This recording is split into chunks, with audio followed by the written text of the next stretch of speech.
自分がどうありたいかっていうことを考えないで進んじゃうとすっごい苦しくなっちゃう。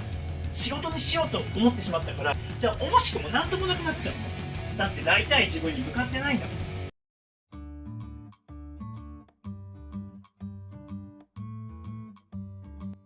はい、お疲れ様です。西田前の北川です。今日もね、フェルト教室始めていきたいと思います。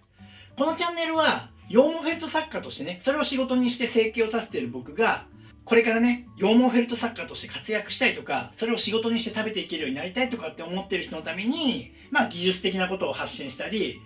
一番大事なね、作家として食べていくために必要な考え方で僕がやってきたこと、それをね、発信してるチャンネルです。で、羊毛フェルトだけに限らず、ハンドメイドでね、食べていきたいって思ってる人には、かなり有益な情報を発信してると思うのでね、ぜひね、このチャンネルにたどり着いた人はね、ちょっと見ていってほしいなと思います。で、今回はね、ハンドメイド作家として食べていくために必要な考え方のね、話をしていきます。で、この話っていうのは僕の体験談とか、もちろん勉強してることもあるけれども、そういったものから考えて、で、過去に遡って今考えてみたら、やっぱりそれが正解だったなって思えるからね、ちょっと話すんだけれども、ハンドメイドで食べてるおっちゃんがためになる話してるなぐらいでね、聞いてくれればいいです。でね、僕の考え方は、ちょっとこんな感じで、すごいざっくりしてるんだけど、これね、いやいや、そうじゃないよっていう人もいるかもしれないけど、別に、そんないろんな意見があって当たり前だから。これは僕の考えであるからね。で、実際に僕はこの考えでやってきて、成果を出してるの、実際に。でね、僕の考えはこうなの。ハンドメイド作家って一括りに言ってるけど、大きく二つに分かれるなと思ってる。で、それはね、趣味でやってる人と仕事でやってる人。で、これは、どちらがいい悪いはなくて、どちらも正解だし、どちらをやってもいいと思う。ただ、自分がどうありたいかっていうことを考えないで進んじゃうとすっごい苦しくなっちゃう。例えばそうだな、よくある分かりやすいのは、すごい好きなことを仕事にしたら、やっぱもう忙しくてさ、もう全然好きじゃなくなっちゃった。って聞いたことあるでしょ？で、それってまさにこれが起きていて、趣味としてすっごい大好きだったハンドメイド。で、これを仕事にしたらいいかもと思って仕事にすんの。なんだけど、本当は自分は作るのが好き。で、それを人に見てもらうのが好き。で、それをみんなで集まって作ったりして、褒め合ったり、認め合ったり、ね、時にはちょっと販売したり、儲けなんかなくたっていいの。そういう空間とかそういう活動がすごく好き。つまり、趣味の範囲で良かったものを、これは仕事にしなきゃ、仕事にできるかもって、本当はそこが理想だったはずなのに、仕事にしちゃったもんだから、例えばね、すごい人気が出て忙しくなっちゃったとかさ、でも、ひたすら作り続ける毎日でもう楽しくもなんともない。みんなでワイワイね、ゆったりとお茶飲みながら作品作って、ああでもない、こうでもないってやりたかった未来と全然違うと。一人でも黙々と作品を作らなきゃいけないとかね。あるいは、別に売れてなくて時間的な余裕もあって、自分のペースで作れるんだけど、結局仕事にしようと思ってしまったから、売り上げが立たないともう辛くてしょうがない。じゃあ、惜しくもなんともなくなっちゃうの。で、これはなぜか。だってなりたい自分に向かってないんだもん。だから、最初に自分は将来的にどうなりたいかっていうところを、まず考えた方がいい。で、その上で、じゃあ将来的にこうなりたいし、これをしたいから、じゃあ仕事にした方がいいなとか、よくよく考えて仕事にした方がいいかなと思ったけど、でも自分がなりたいのってこういう未来だから、仕事になんかしないで、ちょっとのんびりね、お小遣い程度稼げるような活動を続けていけばいいかなとかっていう風になってくるじゃない。まずはね、そこをね、自分の中でしっかり考えてはっきりさせた方がいいよ。だからね、まずはひとまず自分が将来的にどうなっていたいのか、どういう状態だったら自分はすごい幸せを感じれるのかなっていうことを考えてほしい。これね、考える基準は幸せっていうキーワードがいいかなってちょっと思ってて、自分がこの将来的にどういう状態になってたら楽しいだろう、ハッピーだろう、自分が幸せにしたい家族は一緒にハッピーになってくれるだろうとか、その辺を考えた方がいいんじゃないかな。したらきっと見えてくると思う。で、勘違いしちゃいけないのは、とりあえず理想の状態っていうものをイメージしたときに、一つのね、ゴールになるわけじゃない。ここを目指して進んでいこうって思うんだけども、これね、別に、変わっていくもんだからね。だって未来のことだから。今、こうやって趣味のままやっぱりじゃあ進んでいった方がいいね、仕事にしない方がいいねっていう結論づいて、じゃあ、緩い感じで行こうと思ってやってったら、今はさ、ここに向かうのに、まだこの地点だから、そういう考えだったけど、こういう風に進んでいって、今この地点になったらさ、考え方ちょっと変わるかもしれないじゃない。この未来を夢見ていたけど、実はそうじゃないかも。こう、作品作ってレベルが上がって上手くなったらさ、あ、これだけじゃ満足しないかも。この先にやっぱりまだ理想の状態あるかも。ってなるかもしれないじゃない。だってさ、去年の自分の考えと今年の自分の考えって少なからず変わってない？だって成長してるんだから。だから、このゴールだって、一旦目指すために設定はするんだけれども、当然進んでいったら、ここがゴールだったけど、とりあえず目指したゴールだったけど、やっぱりその先のゴールもまた見えてくるの、勝手に。絶対に見えてくるから。その時に、あ、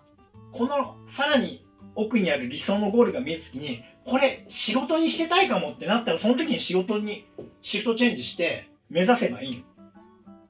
とにかく、あまりコロコロ変わるのはね、良くないけど、それは考え方がまとまってないだけだから、だから、そう、コロコロ考え方が変わらないためにも、ひとまず進むゴール、自分の理想の姿っていうのをイメージするとね、絶対いいよ。ちなみに、僕はこの今の羊毛フェルトの仕事をね、始め、7年目に突入したんだけども、令和元年に開業届出してね、その時に考えた自分の理想のゴール、そんな立派なもんじゃないからね。最初にね、僕がイメージしたその理想の状態っていうのは、とにかく在宅で家にいてやれること。で、ど素人だったから、そのハンドメイドの世界何も知らないから、でも自分なりに調べたりして、で、たまたまお隣さんがハンドメイド作家さんだったから、ちょっと話聞いたりしてね、勉強したんだけども、そのマルシェっていうものがあるんだよとか、あるいはね、委託販売とかする方法もあるんだよなんて教えてもらったんだけど、僕は、それはちょっと僕のやりたいことじゃないなと思ったんだよね。基本的になんかね、こう知らない人たちいっぱいいる中で出店してとかっていうのが基本的に僕はあまり苦手かな。好きな方じゃないから、そういうよりももう自分で自由に、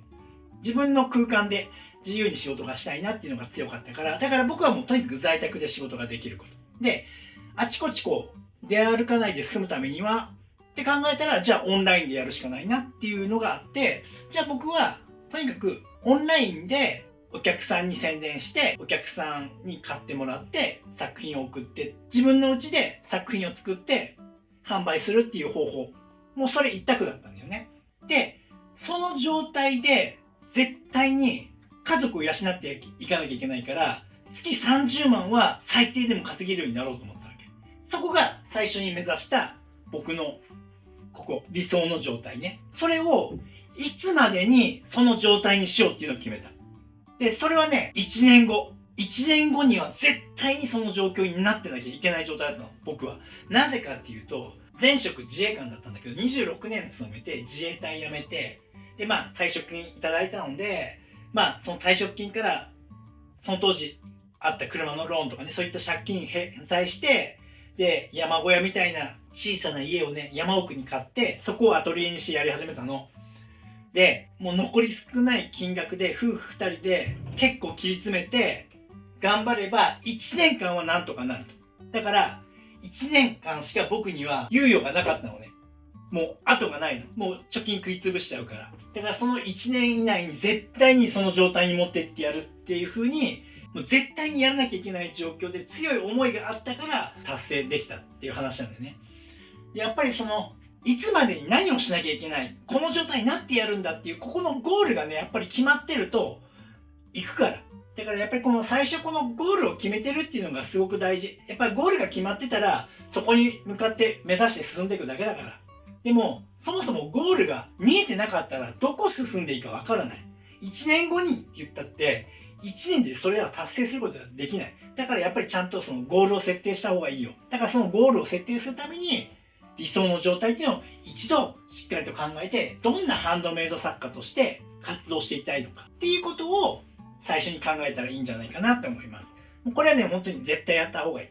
はい。というわけでね、今回の話はここまでです。こんな感じでね、このチャンネルでは、作家業で食べていくためには、こんなことを考えていかなきゃいけないよとか、こんなことやらなきゃいけないよとかね、そんなことを実際にやった僕がね、発信してるチャンネルなので、ためになったなと思ったらね、ぜひね、チャンネル登録してくれると嬉しいです。あと最後にね、羊毛フェルト作家を目指しているとか、あるいはリアルな作品を作りたい、オーダー作家を目指してますっていう人たちに連絡です。去年からね、言っていたんだけれども、来月3月末ぐらいになると思うんだけども、僕のやるオンライン教室を始めます。で、僕のやるそのオンライン教室、北川さんの教室っていう名前にしてるんだけども、その中では何をやるかっていうと、リアルな猫の作り方とかだけじゃなくて、リアルな犬の作り方も教えるし、